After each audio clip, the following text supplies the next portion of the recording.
We are meant to call from out of the past stories, strange and weird. Tales of mystery and terror by radio's masters of the macabre. Stories of the supernatural, the supernormal, dramatized our fantasy, the mystery, the unknown. We tell you this frankly, so if you wish to avoid the excitement and tension of these imaginary plays, we urge you calmly, sincerely, to turn off your radio now.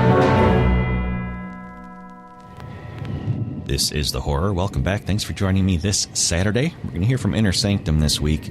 A series that aired from January of 1941 to October of 1952, produced 526 episodes. We're going to hear their story from August 30th, 1948, titled Next Time I Live.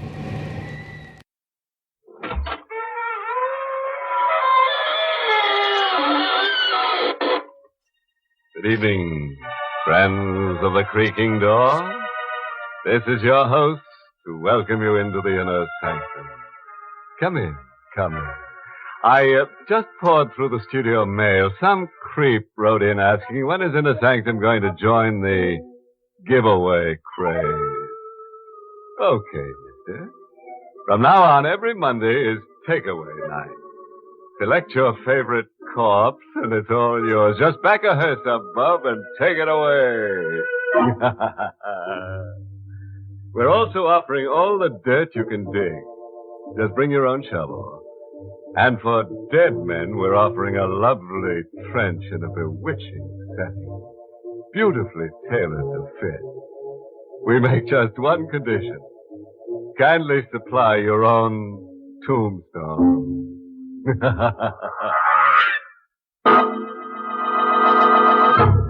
Tonight's Inner Sanctum mystery, Next Time I Live, was written by John Robert and stars Mason Adams in the role of Kirk with Ted Osborne as Landru. Tonight's death rattle is provided by a fortune hunter who gets himself plugged without a plugged nickel. We're in a cheap furnished room, a stone's throw from Chicago's stockyard. The windows are nailed closed and barred, as if the tenant wanted the world shut out. The tenant, Kirk Saunders, a haggard, red-eyed man with a week's growth of beard, is crouched at the window, staring out at a big jeweler's clock. An elevated train roars past the window toward a bend. Stop it! No more! Stop it!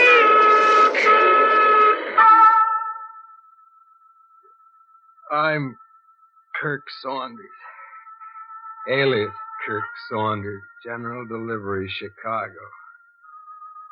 I've got a lot more names, but call me a corpse, pronounce me dead when the minute hand on that big jeweler's clock across the street moves 30 times, from 11:31 to 12:01. What's going to kill me? There's a guy downstairs with half a face and a gun. Like me, he's watching the big jeweler's clock. His name's McCabe. He's coming up exactly at 12:01.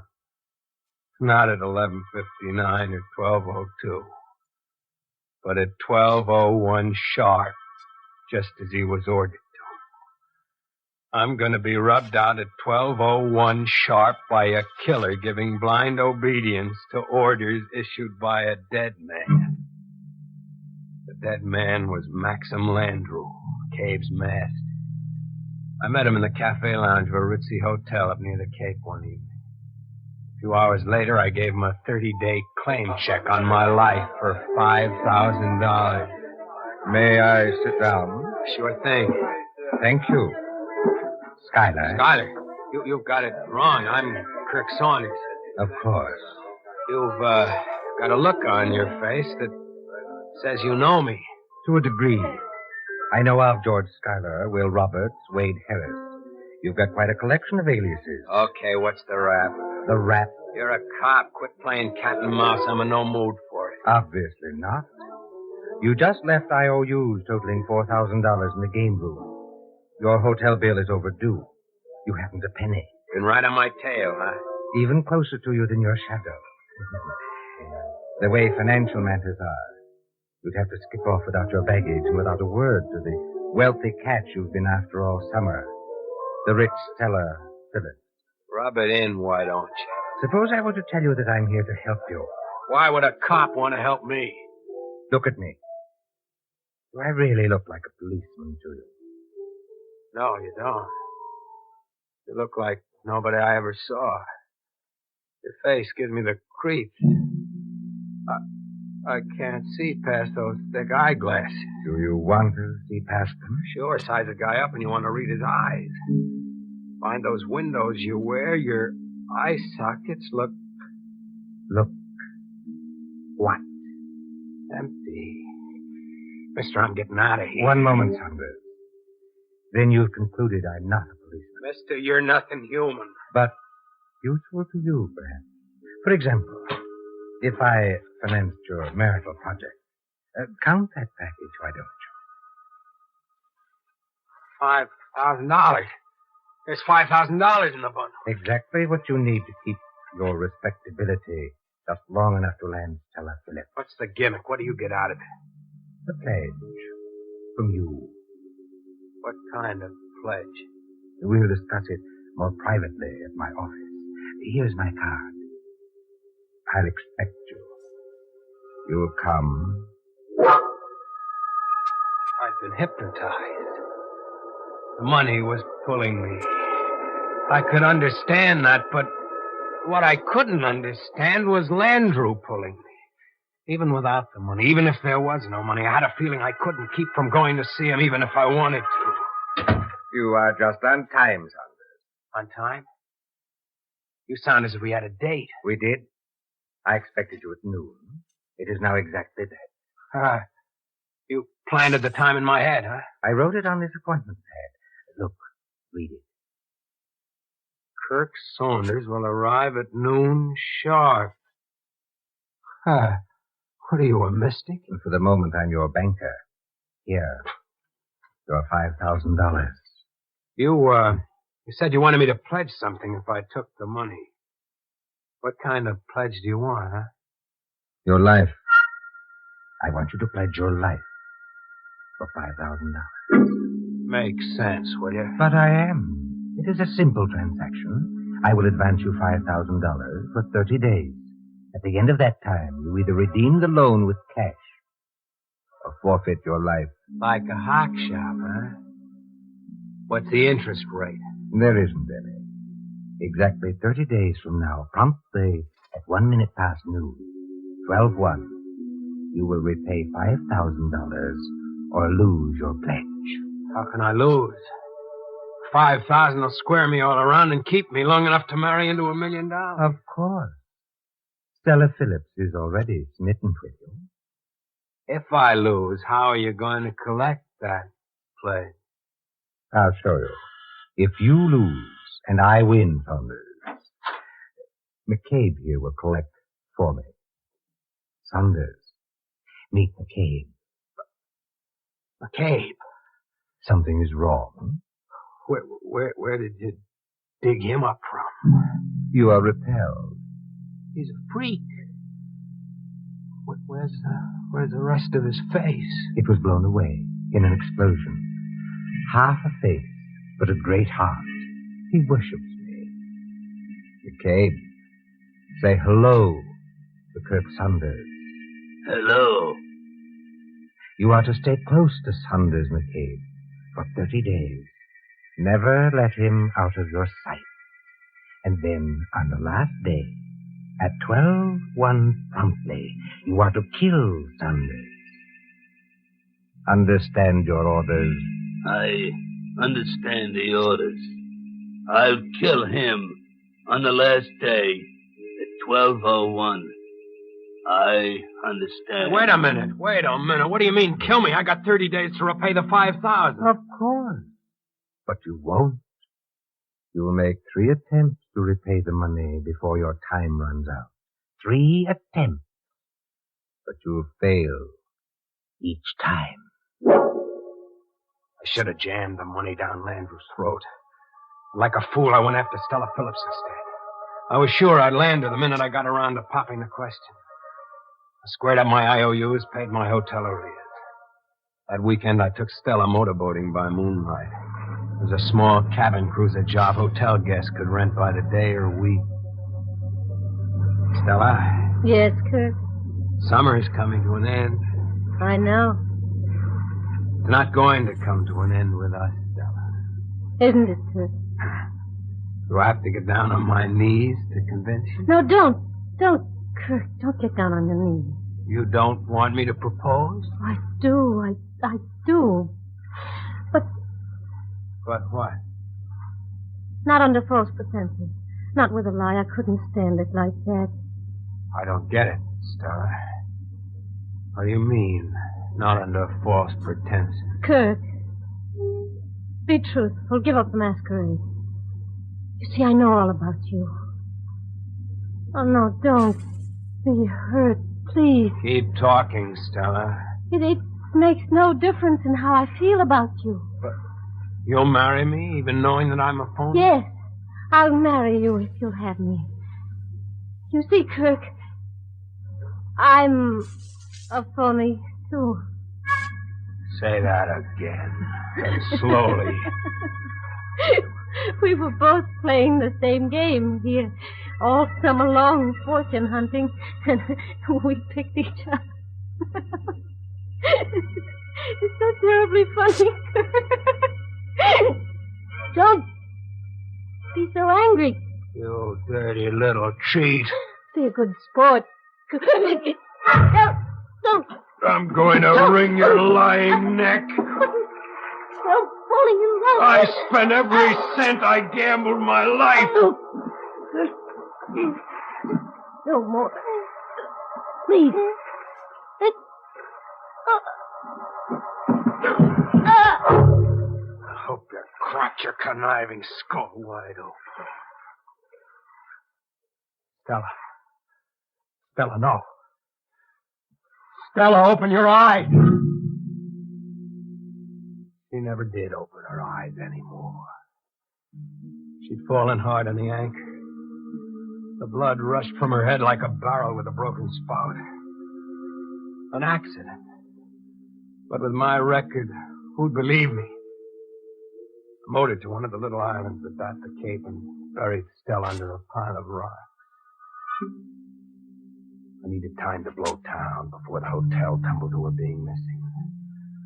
I needed time to put 1,000,000 miles between me and Landrew. Now that my $1 million wedding had gone on the rocks.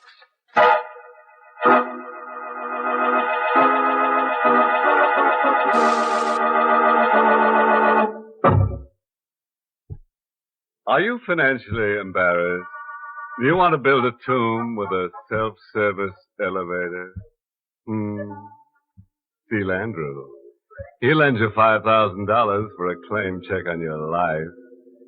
Comb my spine with a garden rake, but that isn't just a high rate of security, mister. That's a high rate of disaster. Now, what are we in for? I mean, what's Cupid Saunders in for now that the fortune turned out to be a misfortune? Let's listen, shall we? I packed up in the middle of the night and checked out of the hotel. I rode a taxi to the railroad station, then climbed aboard a train going south. What? Aboard! In a minute, the train would pull out, and I'd be able to start afresh somewhere with a new name. Mind if I sit down? Landrew. You are eloping with Stella, perhaps? Don't kid me. You know better. You do not need to run away in a panic like this, like a fugitive. Aren't you going to ask me why not? You tell me why not. Because you've undoubtedly disposed of the corpus delicti with the same skill you have shown in other violent chapters in your past. And because I have obliged by seeing that McCabe removed every trace of the young lady's belongings from the hotel. I didn't kill Stella. That's beside the point. Whether you did or didn't, you'd undoubtedly hang for it. And I don't want that to happen. Why did you pick on me, just me, with 1,000,000 guys around? Why did you get so interested in Kirk Saunders? I didn't get interested in Kirk Saunders. I got interested in Mike Stevens. Now you're talking in riddles. You were Mike Stevens in Dallas once. Sure, but... What about Mike Stevens in Dallas? Like Kirk Saunders, Mike Stevens was a ladies' man, irresistible to women. One followed him worshipfully, like a dumb, enchanted animal, followed him everywhere, begging for a crumb of affection, until they found her at the bottom of a lake outside of El Centro. Remember Susan Coates? I never gave her a minute's encouragement. What she did on her own. Of course. The day her drowned body was found, her husband turned a gun on himself in Dallas. Her husband was Robert Coates, my son. So it's revenge you're after. Revenge, Saunders, is the smallest measure of what I want from you. I want the next 28 days to be 28,000 years of soul-searing agony. And then, on the last day, promptly at 12:01, I want you to look into McCabe's face for the last time. 28 days to go. I had to dig up 5,000 or really go places. I tried to go places, get swallowed up somewhere, lose myself forever. I changed my appearance. I ducked around the back streets of a town, then caught a plane for New Orleans. We were winging along at 200 miles an hour, way up in the clouds in the dead of night. But there was McCabe, sitting behind me. We go to New Orleans. Mr. Landrew is in New Orleans, waiting for us to come. For weeks, wherever I went, any disguise I wore, using every disappearing trick in the book and some brand new ones. It was always McCabe behind me, Landrew ahead of me, waiting for the plane to land, the boat to dock, the train to pull in. Hey, Chicago, next stop. Hey, Chicago. Mind if I sit down? Suit yourself. You're an extraordinarily restless fellow, Saunders. I'm a rabbit, running in circles. Precisely. Your travel time is coming to an end, Saunders. 5 days to go before I take that last look into McCabe's repulsive kiss. But I'm not traveling anymore, Landrew. I'm staying put. Of course. Now you're going to make 2 more attempts to repay the 5,000. You'll try twice more and fail. 5,000. I had to make a desperate stab for it. I had to beat Landrew to my life, get McCabe out from underfoot. 5,000. If a guy couldn't grab off that much in Chicago, he couldn't get it anywhere. The town is a mint. Big dough, walking millionaires, payrolls, bank messengers. The bank messenger's stick-up was my answer. I wasted 3 precious days casing the loop exchange, watching messengers go to the bank and back, lining up what looked like the easiest touch. On the 4th day, I picked my job. A skinny, freckled-faced kid of about 17 who trotted a padlocked bag to the bank every afternoon at 5. We covered 4 blocks of the 6-block walk when a traffic signal froze us on the sidewalk. I leaned over from behind him and took the gamble. I've got a gun in your back, Sonny. What? Let out a peep and I'll kill you. I'll do anything you say, mister. Anything. Hand that bag back to me. Keep it low down at the knees. When the cop whistles, cross the street without looking back. 1 false move and you're a dead kid. It worked like a charm. The long shot paid off. I picked the right kid and the right job. The padlocked bag weighed better than 10 pounds, nice and fat and bulging. As if subtracting 5,000 from the total wouldn't even make a dent in it. I got to my room and counted it. 5,000. 5,000 didn't even make a dent in it, all right. There was more than $100,000 in the bag. 20 times the claim check Landrew held on my life. I went to see Landrew. You are just on time, Saunders. I'm here to buy up your claim. There's your 5,000. Now tell McCabe his orders are canceled. But these are securities, not money. $5,000 worth. They're not going to welch by getting technical. It is you who are not going to welch, my friend. They total $5,000, yes, but not for you or me. They are non-negotiable security. What? To anybody but their legal owner, they are merely so much scrap paper. Landrew, give me a break. Here, I'll give you the rest of them as a gift. $100,000 worth of security. $100,000 worth of scrap paper. So your second attempt at repayment failed. Just as you predicted. Exactly as I predicted. Just as my third attempt will fail, too. Of course. Better hurry, Saunders. You have until 1 minute past noon tomorrow. Just a night's sleep before the big sleep, huh? What if I turn the dough over to McCabe instead of you? Am I square? If you repay before past noon tomorrow, yes. But you won't. I'm going to try without losing any more time. In fact, I'm not even going to walk around the block. You're going to rob me? Did you know that? Did your crystal ball breakers my wireless station on the fritz? You will fail. I promise. You will look into McCabe's face. Last time. Tomorrow. Liar! Your office safe is loaded. I can tell by the surprise in your face. I've won! I beat you! Now look into my face for the last time.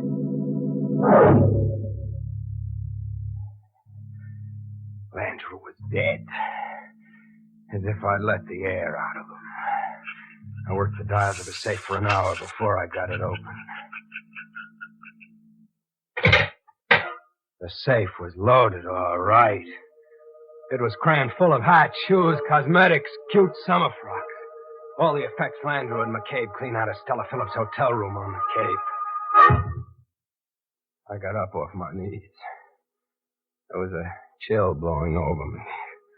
Like somebody behind me, watching. McCabe.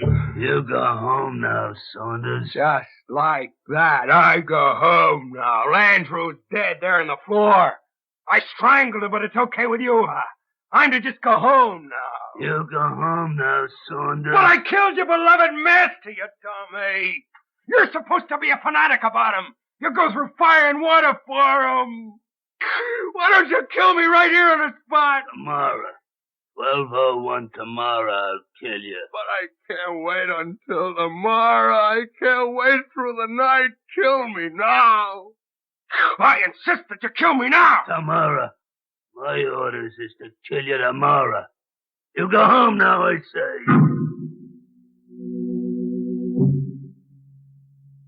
I went home to wait for McCabe. As the last gesture, I mailed the securities back to where they belonged. With a note explaining that I'd found them tossed in an alley. I didn't want that freckle-faced kid on my already overloaded conscience. It's 12 noon. In another minute on the jeweler's clock across the street. McCabe will come through my door. Is this Kirk Saunders? Yeah. This is Malcolm Logan, attorney. Lawyer, what's it about? Those securities you found and mailed back to the exchange. About him, you got him back okay, didn't you? Well, I was instructed to advise you that the exchange directors have voted you a reward for your fine cooperation. Reward?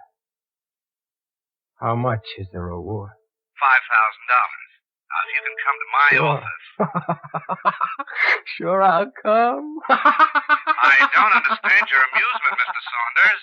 I'll explain it sometime. I'll explain it the next time I live. Operator. Operator. What number are you calling? Police department, get me the police. Hurry. Hello, police. You gotta save me. McCabe, that half-faced gunman is going to kill me. You know where to find him. Get him. Save me. McCabe! No. Hurry, please. Hurry. Oh, McCabe. No. I have the money. I have the money.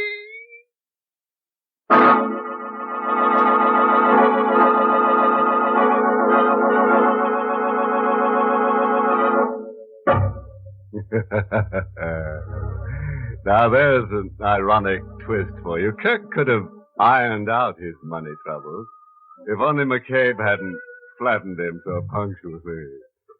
Even so, the reward's worth claiming, if Kirk's up to it. 5 G's can keep Kirk's ghost in bed sheets for many a haunted hour.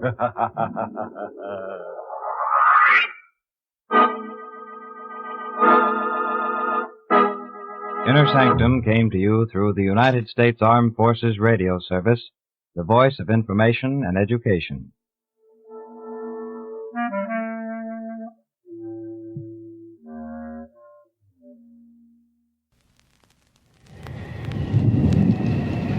That's the horror for this week. I hope you enjoyed it. I'll be back next Saturday with a story from beyond midnight. Between now and then, you can find thousands of other old-time radio episodes at relicradio.com, alongside more from Inner Sanctum, the horror, and all the other podcasts, and our Shoutcast stream. You can donate through the website as well if you'd like to help support this and all of the shows. That's how it keeps coming to you every week. Thanks to those who have helped out. Thanks for joining me today. I'll be back next Saturday with another episode of The Horror.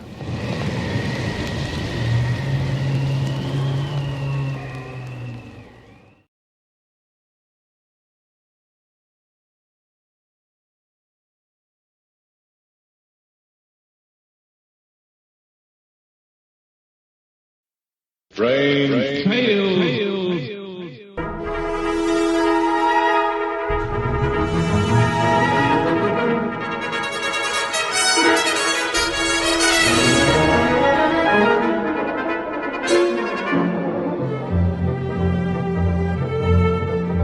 RelicRadio.com presents tales of the strange and bizarre, the weird and the wicked.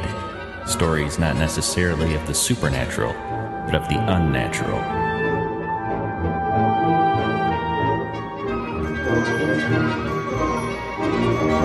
Join us now for Strange Tales, featuring radio drama at its most mysterious and unusual.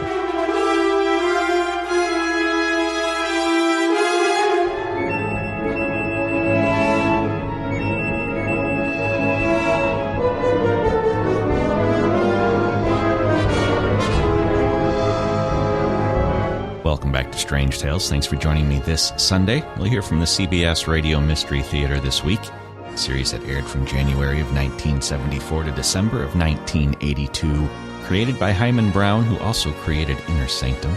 I'm sure you've noticed the similarities between the two. Our story today is from September 13th, 1978. This one's titled Hi Caqueta.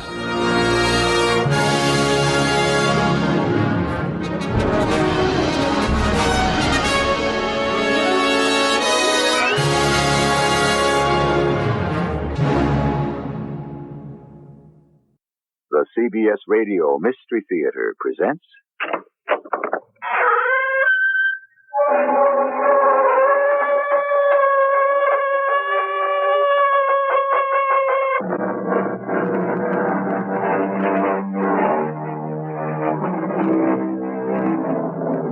Come in. Welcome. I'm E.G. Marshall. Blessed be the ties that bind. Blessed indeed, for without our closest relationships, what a lonely and desolate place this world would be. We all forge bonds that last a lifetime, that even death cannot sever. But what can we do about a loved one who is lost, not to death, but to the unknown? Mrs. Bledsoe, we've come just about as far as we can safely go. But we're so close. I'm not going to stop now. Well, the trail gets steeper from this point on. It's too dangerous. You can turn back if you wish, Mr. Hodges. My husband and I intend to push on until we find out what has happened to our daughter. Please, before you make that decision, I think I ought to warn you. There's something about this mountain I didn't tell you.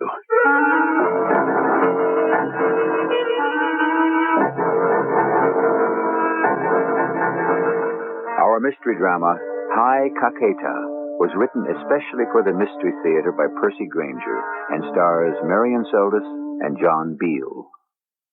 It is sponsored in part by ARM, Allergy Relief Medicine, and True Value Hardware Stores. I'll be back shortly with Act One. when I'm shopping. You know, if it's something that we eat and we like it, we buy it. Mrs. Lima Locke depends on certain foods for her family. My kids really like that Kraft macaroni and cheese. They really do. I know if it's going to get eaten, that they're going to be happy with what I'm going to give them because they like it. I think it's in the cheese flavor, too, in itself. It all gets eaten. It never goes to waste. It's easy to prepare, and it's good. I know that they're going to like it. Kraft macaroni and cheese dinner. You know they're going to like it. In my old sewing class, I made this really different-looking khaki jumpsuit. Unfortunately, so did Susan, and Marcia, and Jim. Introducing Keep Sewing from Singer, the first class where experienced sewers make what they want to, not what they have to. In just 6 weeks, I made clothes that are me and nobody else. A tweed jacket, a silk blouse, even a big dress. Keep Sewing starts September 18th, so if you don't want to see the clothes you make on everyone else, sign up now. 100 million people sew easier with Singer.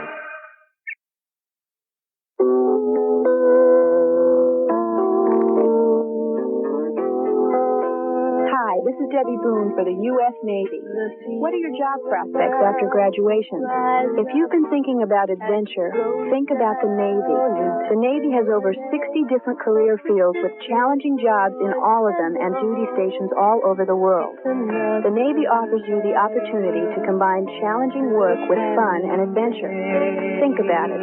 Then go see your local Navy recruiter or call toll-free 800-841-8000. That's 800-841-8000. Tell them you heard it from Debbie Boone. The Navy. It's not just a job, it's an adventure.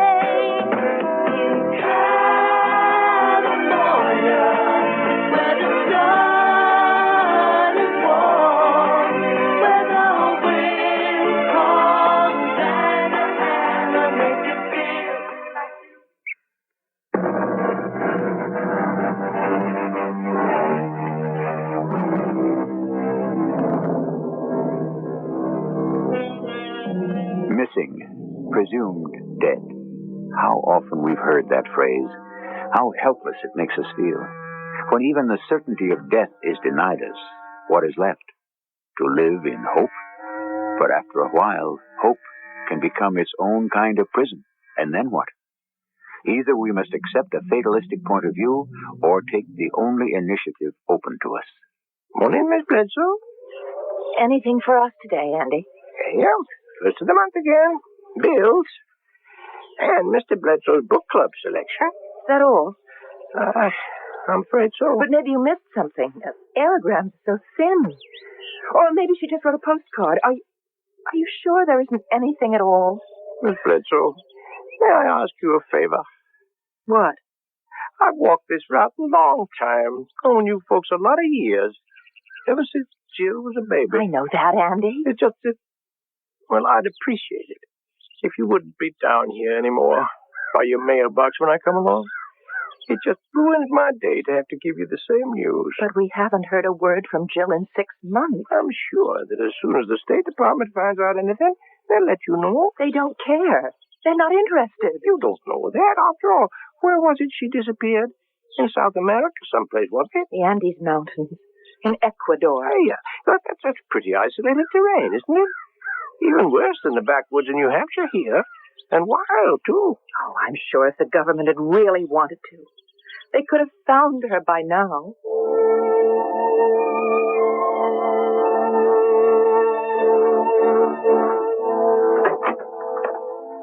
Honey, the mail come? Yes. And? Nothing. Not a word from her, not a word from anyone. Silence. Oh, my book club selection came.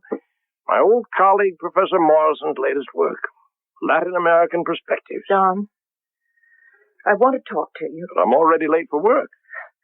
Have you stopped caring that Jill has disappeared? I don't see what more we can do, Margaret. We've written the State Department, our congressman, our senator. They've assured us they're doing all they can to find her. But I don't think they are. Something's wrong somewhere. The first time I wrote the State Department, they answered me within 2 weeks, remember? They'd been able to trace Jill's movements to that city in Ecuador, Arabella. She checked in there with the American consulate, just like they ask all Americans traveling in remote places to do. I mean, so that if something happens to them, they know where to start making inquiries. Now, that was 4 months ago. And since then, we've heard nothing. Not a word. We've written them over and over. All our letters have been answered. Answers? You call these answers? They're form letters. It's meaningless sincerity. Because they haven't anything to tell us. Why not? I don't know. Well, I think there's something very deliberate going on. Jill was a strong, healthy 23-year-old girl. She lived in South America for 3 years. She traveled there. She knows how to take care of herself. A girl like that just doesn't vanish. I think we're facing a conspiracy. Margaret, that's unfair. Conspiracy of indifference or incompetence. I don't know which is worse. We're just the little people who has to pay attention to us. Now, you're not at a town meeting, Meg. You don't Why are people always away from their desks when I call? Why do my calls go unreturned? Either something is going on or nothing is going on, and I'm just at the end of my patience. What else can we do? We can go down to Washington ourselves. You mean in person? What's the name of that man we've been writing to? Here, Carl Cobb, Special Assistant in Latin American Affairs. Why, look at this. Even in the replies, he's deigned to make us even his signature, his rubber stamp. You know, I sometimes wonder if people like this even exist. Of course they do. What more can he possibly tell us in person than he's told us already? Well, that's what I want to go to Washington to find out.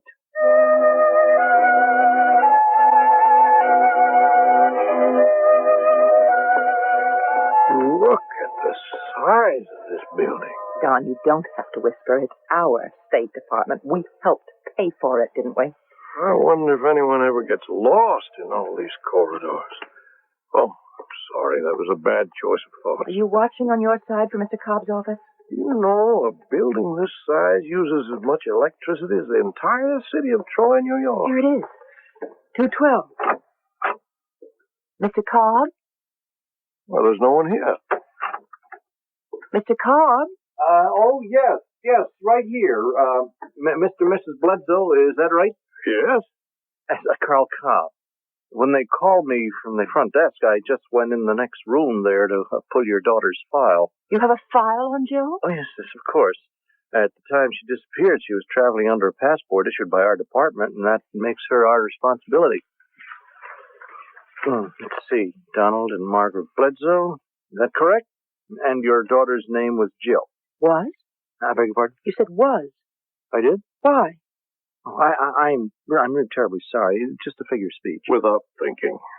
Mr. Cobb, my husband and I have driven down here all the way from Peterborough, New Hampshire.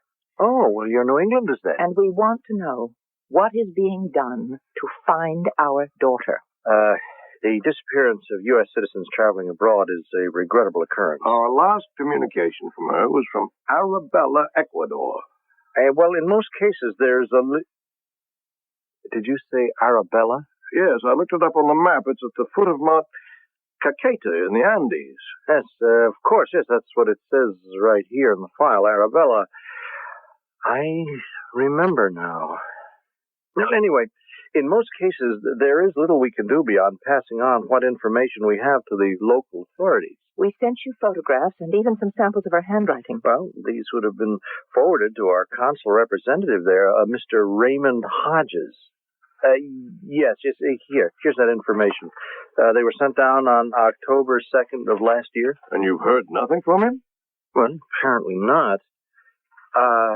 Tell me, was your daughter with a group? No, she was traveling alone. Alone? Jill's lived in Latin America for 3 years.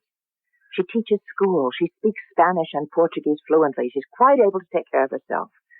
She's traveled alone every summer. Well, still, it's hardly advisable. People don't just vanish. Oh, but unfortunately, sometimes they do, Mrs. Bledsoe. Not my daughter. What's the matter with Arabella? I beg your pardon? If I'm not mistaken, you did something of a double take a moment ago when I mentioned it. Well, it's nothing in particular. We didn't drive this distance to get more of a runaround, Mr. Cobb. If it's necessary, we will go to your superior. Well, I didn't want to alarm you unduly. Well, please do. It's better than nothing.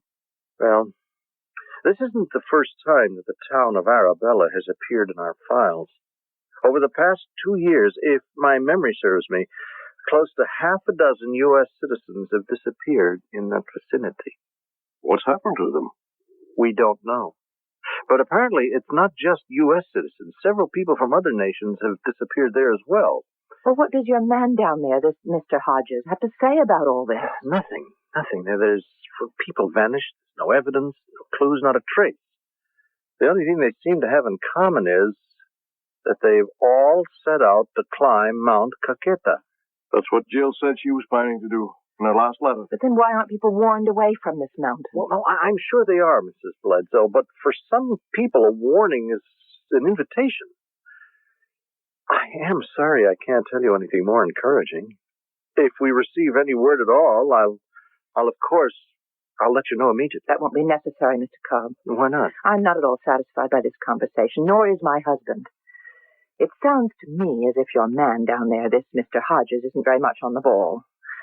Clearly, the only way we're ever going to find out what has happened to our daughter is to go to Arabella in person.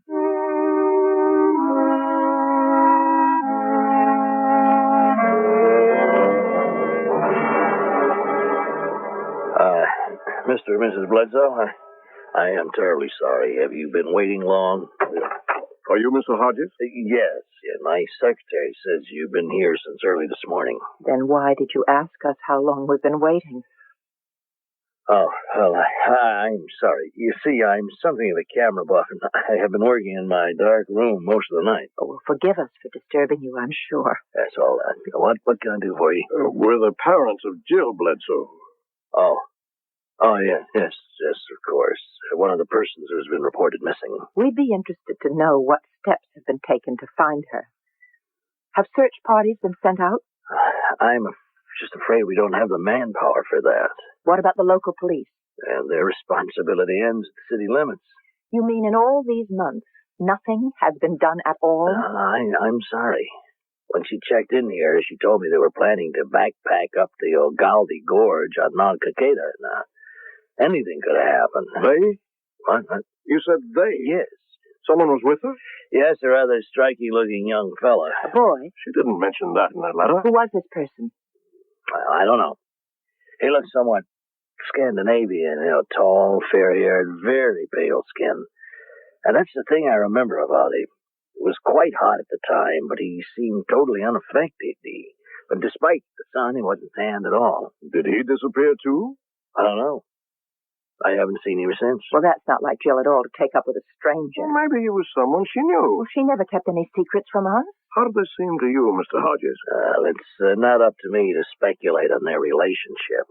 But it did seem as if she were, so to speak, under this man's spell. The deeper one digs, the more digging one often finds there is to do. Examine an open and shut case closely enough, and just possibly you will find a crack in the door. Jill Bledsoe's fate is nothing if not a mystery, but it did seem there was nothing more that could be done to everyone except her parents. And now the question is, how much further will they be wise to pursue it? I'll return shortly with Act 2. To the family who've only thought of renting one of those do-it-yourself carpet cleaning systems, but are still getting up the nerve to try one, this announcement. More first-time triers rent Rinse and Vac than any other. Rinse and Vac is lightweight, simple to use, and does a fantastic carpet cleaning job for so little cost. Rent Rinse and Vac, where hardware or housewares are sold. And oh yes, it's not only the one more people rent first, it's the one more people rent second, third, fourth. We've got to tell people they should think of Goodyear for car service as well as tires. Goodyear works on cars. Goodyear does tune-ups, oil changes, shocks, brakes. Oh, we got to get the word out. Yeah, but how? We'll seal notes in bottles. Wrong. Smoke signals. Morse code. Hold it. We'll just tell people that Goodyear will service their car right at a price that's right. Goodyear for car service. I could have said it better in code. Goodyear makes it easy to care for your car with a lube and oil change now for only $5.88. Price is slightly higher in California. Do you know what happened in Boston in 1636, 140 years before there was a United States of America? America's first college was founded. Our forefathers knew that the new world would need the light of knowledge as well as the light of freedom. And they were right. Ever since, ideas from our college-trained minds have helped America grow and prosper. But today, Many of our colleges are in financial trouble, deep trouble. Due to rising costs of energy and most everything else, the money just isn't there for all the new books, the modern equipment, and young professors that are needed. So programs are being blue-penciled. Faculties are being reduced. We can't let this continue because we can't afford to run out of ideas. We need them so badly to solve all the problems our country faces. So make America smarter. Give to the college of your choice. A public service announcement of this station, the Advertising Council, and the Council for Financial Aid to Education.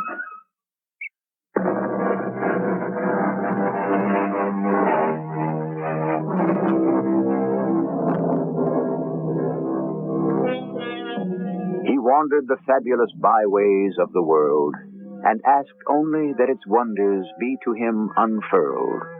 So sang the medieval troubadour, and so have many souls with wanderlust in their hearts sung since. But when traveling, one does well to choose companions wisely.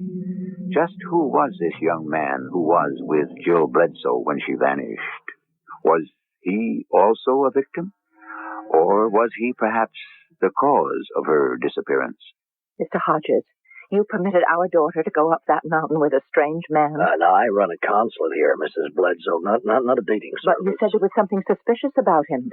I said he was a foreigner of some sort, yes, but there was nothing menacing about him. Excuse me, what do you mean by some sort of foreigner? Nothing, only that I couldn't specifically locate his accent, and that's a hobby with me. I pride myself in usually being able to tell where people are from by the way they talk. But Jill wasn't the first person to disappear on that mountain. Couldn't you have warned them? I did tell them I thought it was ill-advised, yes. And you're sure that you'd never seen this man before? No. At least I didn't think so at the time. So you have? No. But he did seem familiar to me in some way. I mean, I began to think, well, maybe I had, but I'm sure I haven't. You're not making a great deal of sense, Mr. Hodges. Well, copies of Jill's photograph are in the hands of the local authorities. You can speak to them if you like, but they'll tell you the same thing. People who have gone up Mount Caqueta have vanished without a trace. I am sorry you made your trek here for nothing. Well, we certainly don't intend to go home now, Mr. Hodges. Oh, what do you mean? You say that she and this man went up the Algaldi Gorge? You want to climb Mount Caqueta yourselves? We're New Englanders. We're quite used to climbing mountains. In fact, we're prepared for that eventuality by bringing our own camping equipment with us. Well, the Andes are not the Green Mountains, Mr. Bledsoe. We are not going home until we find out what happened. Now, there are Indians, the Andu, who live in the jungles and the upper slopes. So they are completely uncivilized and they're very dangerous. Forgive me again, Mr. Hodges, but I read a very interesting book on the plane trip down, Latin American Perspectives. I'm sure you're familiar with the book. Yes. Then you know it describes the Antu as a small and quite peaceful tribe. Now, perhaps you'd be so kind as to direct us to a store where we can buy some supplies. I'll come with you. Thank you, but that's not necessary. I mean with you up Mount Caqueta. Oh? Why? Well, I've never been up there, and I think that under the circumstances, it is time that I went. We're quite capable of taking care of ourselves. In that case, I must insist that I accompany you.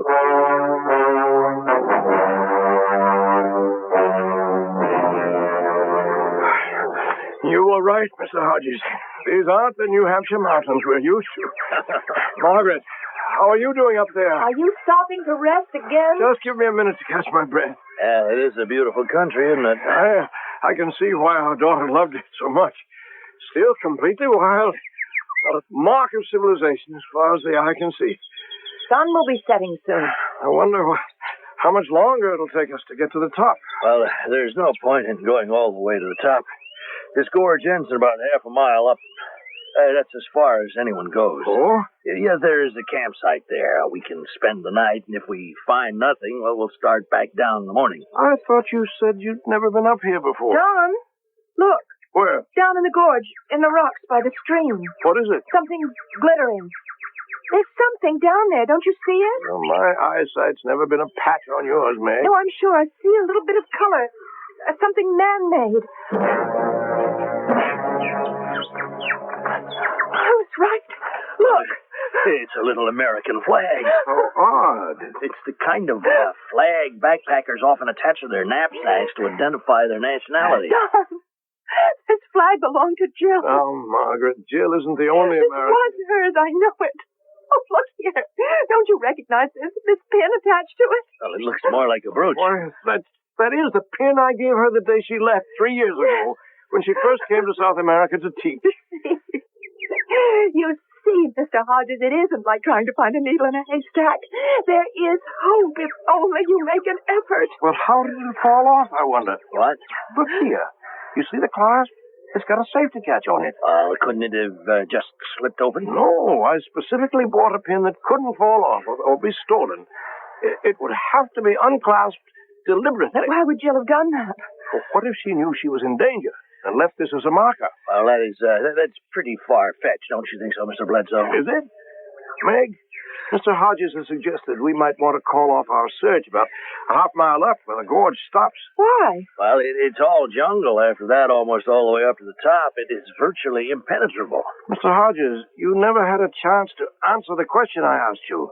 You told us you'd never been up here. I haven't. How do you know there's a campsite at the end of the gorge?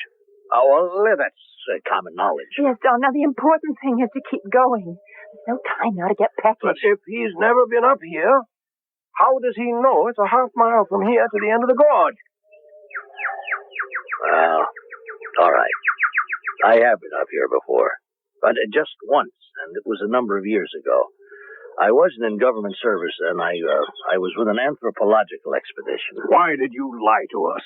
I lied because I hoped you'd change your mind. We're prepared to keep going until we find out what happened to our daughter. Now, before you say that, I should tell you about this mountain. In the first place, it's volcanic.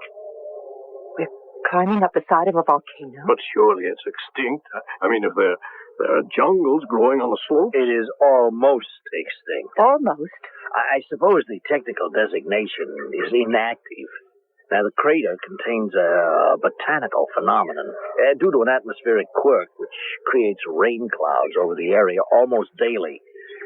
Now, there's a forest in the crater which is even denser than jungles on the slope. So it's like a rainforest? Yes. That doesn't sound particularly dangerous. I think we're wasting time. It's getting dark. We should push on to the campsite. Yes, but there is a danger. Beneath the foliage, the crater floor is laced with thin crevices, some of them dropping down to the very root of the volcano. Now, periodically, gas escapes from these holes, and the gas is, of course, poisonous. Do you think that Jill climbed all the way to the top and either inhaled some of the gas or slipped into one of the crevices? Well, yes, that is a possibility. Only a possibility? Well, I don't see that it's going to do us any good to just stand around here speculating. Just a moment, May. I don't think Mr. Hodges has told us everything. He said he was up here with an anthropological expedition. Yes.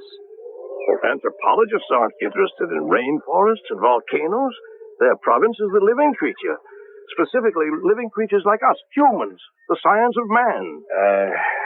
That's right, Mr. Bledsoe.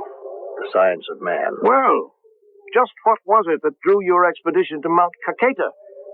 What were they looking for?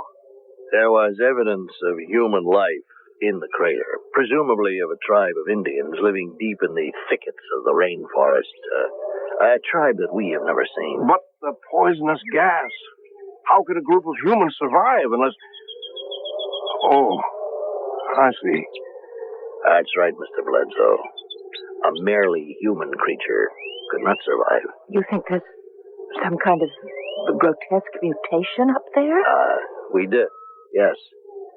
The Andu Indians who live on the slopes above us here have for several years now told stories of the incidents, noises, rumblings, tremors, and even flashes of light in the sky over the crater. Well, it sounds like the volcano isn't as inactive as you think. The Andu are convinced the crater is inhabited by gods. What did your expedition find? Well, we found no people or man-like creatures, but we did discover two things that were quite possibly man-made. First, in the center of the greater forest, we found a large open space about 100 yards in diameter. All the foliage had been stripped away from it, as if it had been done very deliberately. And it is in the shape of a perfect circle. Like perhaps a ritual area of some kind? We took measurements. The circle is precisely to the yard in the center of the crater. So that kind of precise placement was common among a number of the pre-Columbian tribes. It was all tied in with astrological calculations. But what other evidence did you find? Shards of what appeared to be an extremely primitive form of pottery. I kept a piece of it myself. Here, if you want to have a look at it. I thought of it as a good luck charm until people started disappearing. It's made of clay, and it's clearly been baked. But there's no trace of any decorative designs. Did you have samples of this dated? Yes. The clay itself is ancient, of course, but the baking process seems to be rather recent. Well, that makes sense, doesn't it? I mean, if this pottery was made by some Stone Age tribe that still lives there. Well, odd, though, if that's the case, that you should find no other traces of this tribe. Well, I think now there's another explanation. And that's what I'm coming up here to check out. And will that explain what happened to Jill? If I'm correct, Mrs. Bledsoe, I am afraid it will.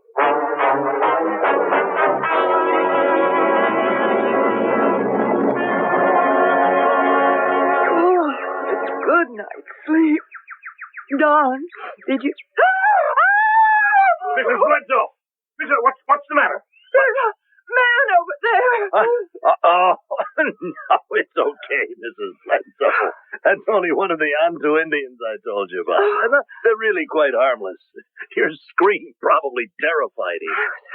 Asleep, and I woke up and he was staring at me. Margaret, did I hear you scream?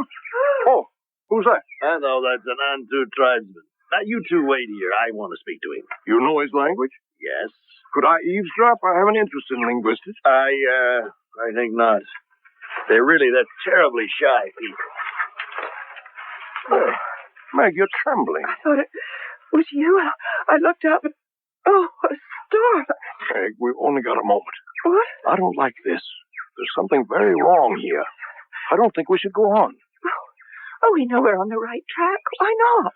Jill isn't the only person who's disappeared up here. But with Mr. Hodges to guide us, if he's been up here before, we... Yes, well, that's just who I don't trust. He suspects something, or he knows something that he doesn't want to tell us. So why not? What are we getting ourselves into? Well, let's find out.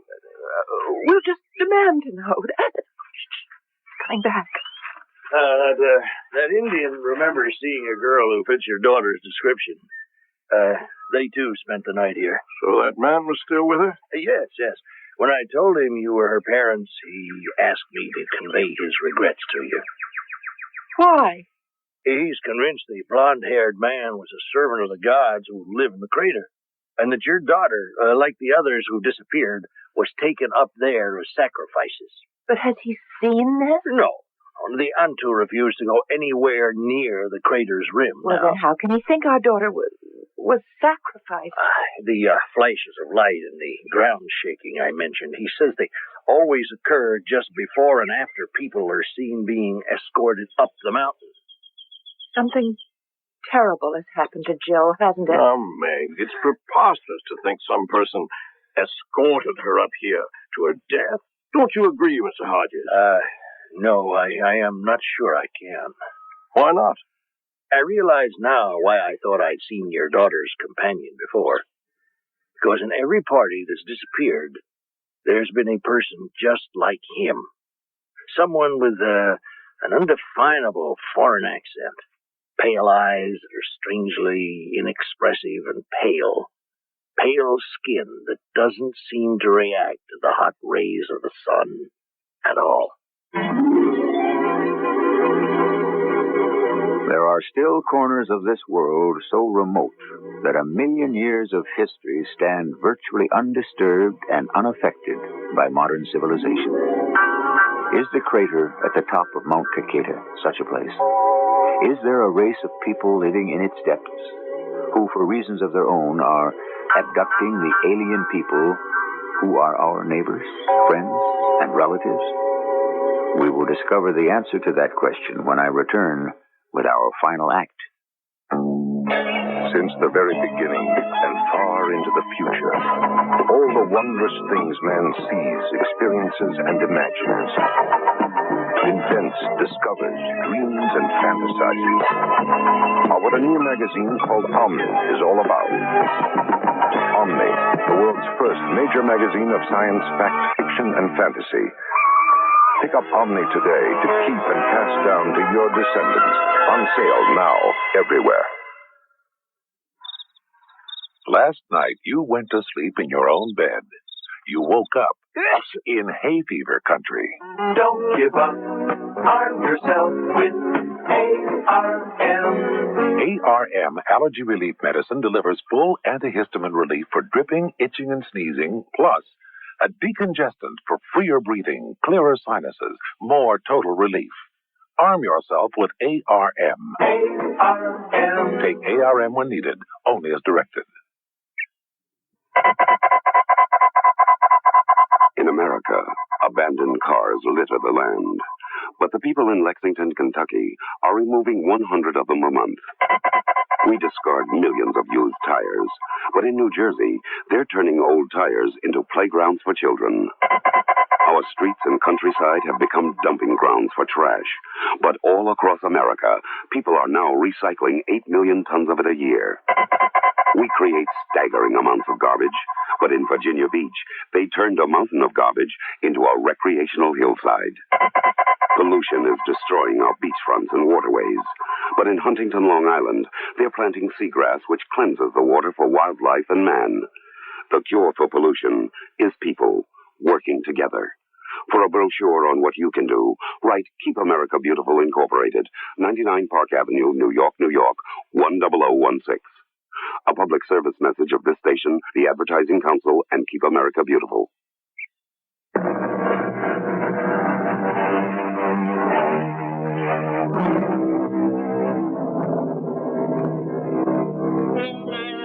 What began as two parents' angry inquiry into an apparent case of bureaucratic indifference is rapidly becoming a cautious and somber confrontation with the unknown.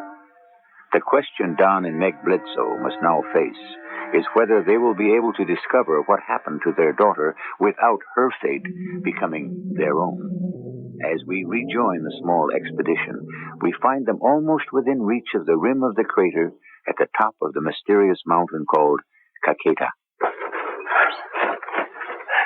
Give me your hand, Margaret. We're almost there.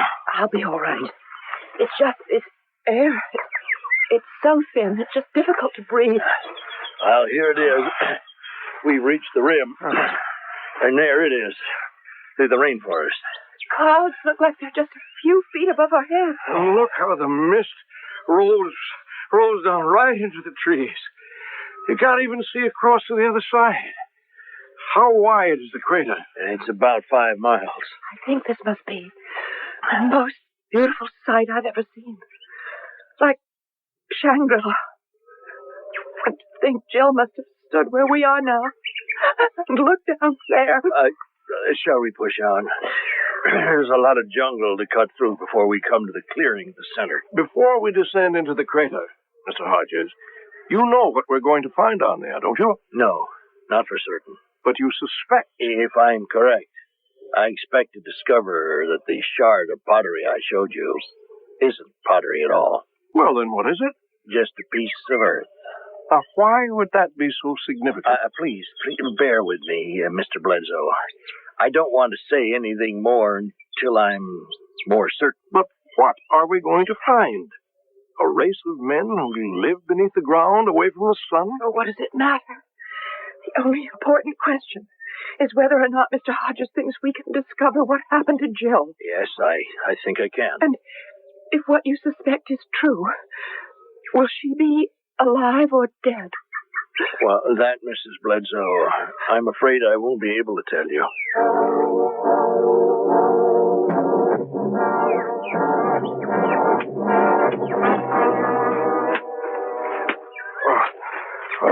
This is extraordinary. shouldn't we be getting closer to the center? As if we've kept the straight course. I hope so. I don't relish spending the night in this stuff. Look, just ahead. I think I see a break in the trees. That's it. We're almost there. Oh, it's just like you described.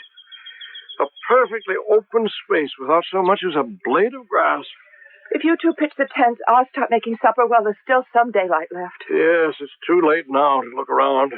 Excuse me for a few minutes, will you, please? I'll be right back. Where's he going now? I don't know. Just out into the center of the circle. It looks like. Look. He's kneeling down. Is he praying? I can't tell. Don, you don't think he... What? He's acting so strange. You don't think he could be one of these people? It looks like he's just examining the ground. Oh. It is odd. What? The earth in this open area. Hodges said the area gets 200 inches of rain a year. Now, how come this ground is so solid? What's it made out of? It looks like clay, but it's hard as a rock, as if it had been baked. Like pottery? Yes. So that's what he's checking. And what they discovered on their expedition wasn't pottery at all, just pieces of baked earth. Strange. Well, we are practically on the equator. Yes, but we're too high above sea level for the sun's heat to have that kind of power. Yet if the sun didn't do this, what else could? Could the heat have come from below? You mean from inside the mountain? Well, it's a volcano, isn't it? Meg, I know we want to find out what happened to Jill, but I don't think it's safe to stay here. I'm not leaving until I know the answer. She's gone. She's lost to us, Meg. We have to accept that. We know that she came up this mountain, and we know she didn't go back down. Now, she has to be here somewhere, darling. She has to be.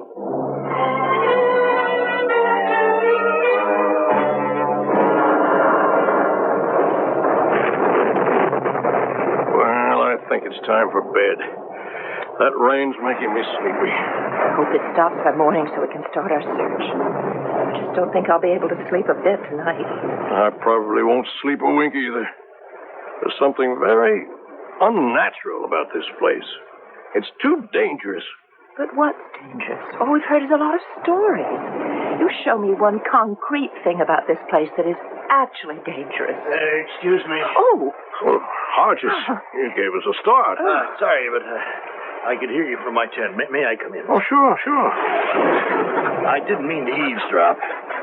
But you see, I came over because I think I know for certain now what happened to Jill and to all the others who have vanished. I suppose you'd have to say it's only a theory, but all the elements fit. What is it?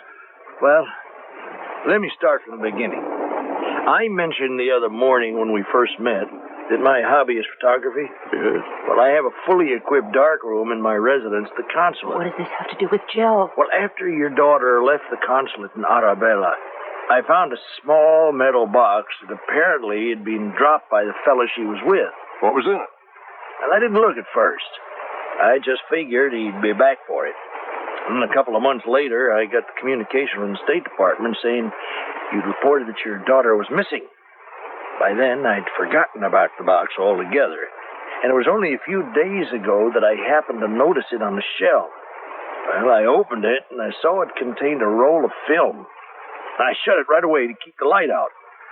And then, well, my curiosity got the better of me. I decided to develop it. Is that what you were doing when we arrived? Yes. Because I'd opened the box, most of the film was ruined. In fact, only one picture turned out.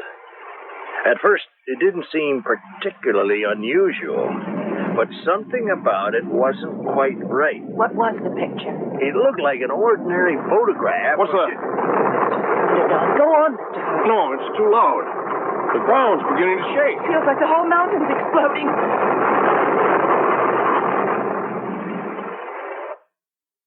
Stopped. You all right, Meg? What was it? I thought the earth was going to swallow us out. No, I don't think that's it. We've got to get out of here. Mr. Hart, Don, look at him. Mr. Hodges. Are you all right? I wonder if it's really true then. You know what that noise was? I think I do. I wonder if they know I know. I wonder if they've come for me. Who? Who's come for you? Mr. Hodges, where are you going? I have to go out and see. The two of you stay here. Mr. Hodges, wait. Oh, Don, you ought to go out and see that he's all right. How do we know it isn't some kind of a trap? What do you mean? A trap to lure us outside. Do you think he had something to do with Joe's disappearance? I'm not going out there. Well, I'm going to have a look then. He could be in trouble. No, Meg, don't go out there. Oh, it's better than just sitting here blind in this flimsy tent and waiting. Meg! Meg! Meg, what happened? Are you all right? See? Something struck like an enormous bolt of lightning. Here, lie down, darling. My eyes are blind. No, you'll be all right. There's a sound again. It's starting up again. The ground feels like it's splitting in two. It stopped again. How are your eyes? My sight's coming back. I don't think we're going to make it through the night.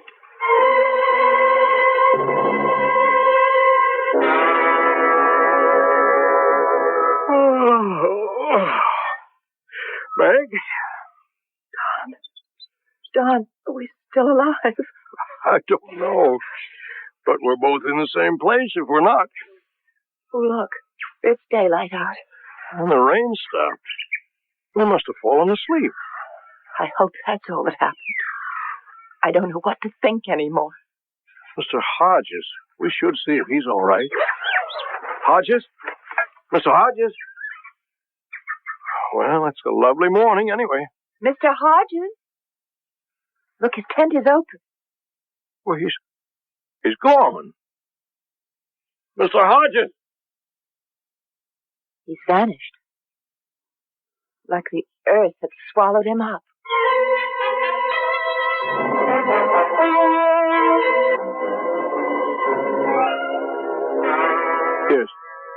Yes. Thanks very much. Gracias. What time does the bus leave? Not until this afternoon. You'll be able to catch a flight out of Quito tomorrow morning back to the States. How did you sleep? Oh, much better, knowing we'd made it safely back to Arabella. Do you mind terribly that we'll never know for sure what happened to Jill? We know that whatever it was must have been awful. That hurts.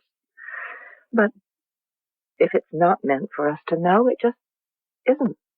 I'm going to pay a last visit to the consulate to see if by any chance Mr. Hodges has turned up. That poor man. Yes, just let me finish packing. I'll come with you.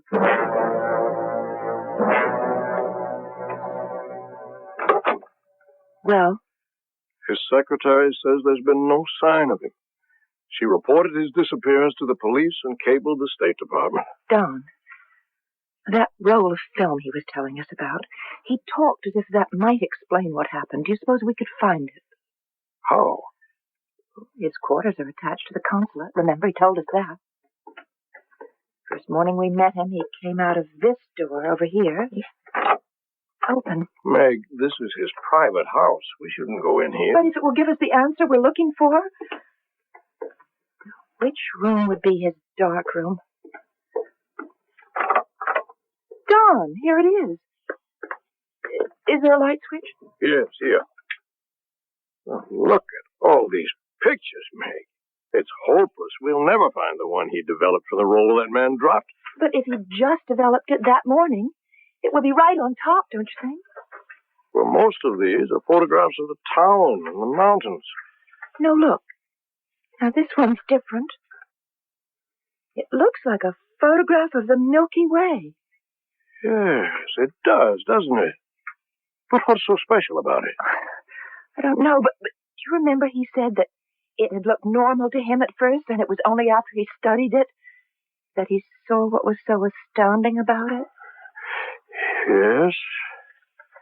Do you suppose there's some kind of secret installation up there? Something no one is supposed to know about? Good Lord. What? You see? Yes. I see what happened to Jill.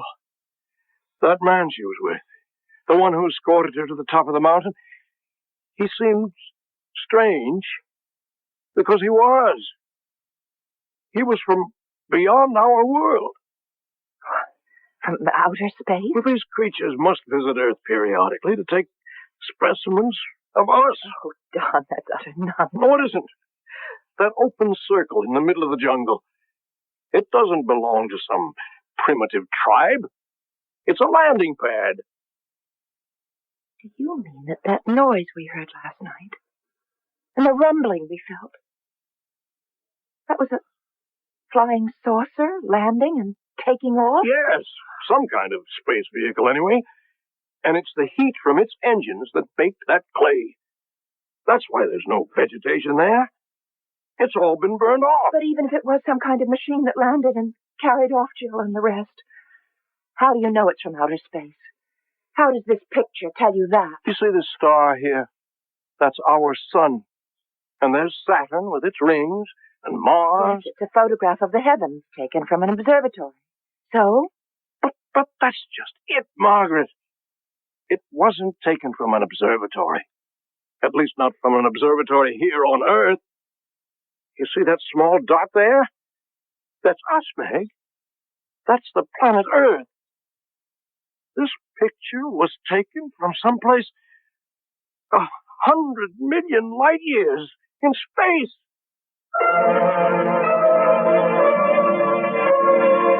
The idea that other planets in our universe are inhabited is neither new nor far-fetched, nor is the speculation that we have been visited by inhabitants from other planets especially improbable. So, is it so bizarre to think that such a visit may be happening at this very moment? Or that some of the hundreds of people who disappear each year may literally have vanished from the face of the Earth? I'll return with a final word in a moment. Think of your True Value Hardware Store's paint department as a home improvement center. Hi, Pat Summerall to tell you their True Test paints can help make a major improvement in the appearance of your home, indoors and out. True Test Easy Care Interior Latex Flat Enamel has a tough, scrubbable finish that will keep your walls looking as fresh as the day you painted them. And you could choose Easy Care in white or 44 decorator colors.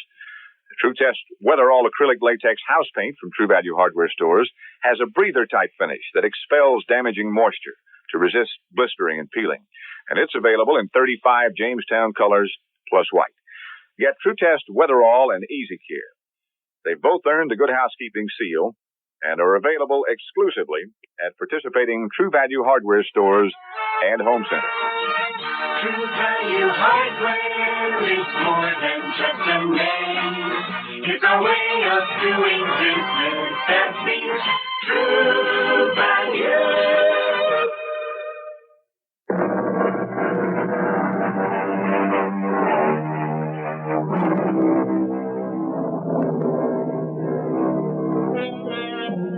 What goes on behind our backs is disturbing. What goes on under our very noses is incredible. What happens all around us every day is enough to stop the mind. And I'm only talking about those things which happen in the 3 dimensions we know about. What goes on outside those dimensions is anybody's guess.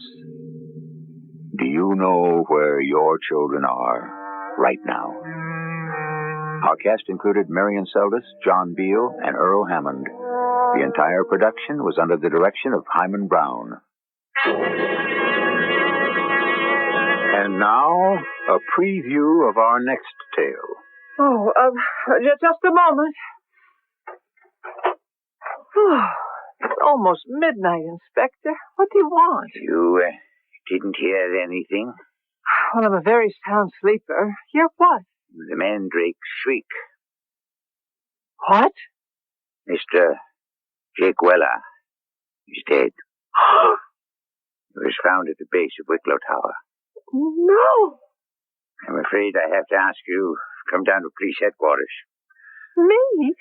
Why? Mr. Coombs says that you went to see Mr. Weller in his room earlier this evening. Yes? In the span of barely 24 hours, 2 men have died identical deaths. In both instances, you were the last person to see them alive. Radio Mystery Theater was sponsored in part by True Value Hardware Stores and ARM, Allergy Relief Medicine. This is E.G. Marshall inviting you to return to our Mystery Theater for another adventure in the macabre. Until next time, pleasant dreams.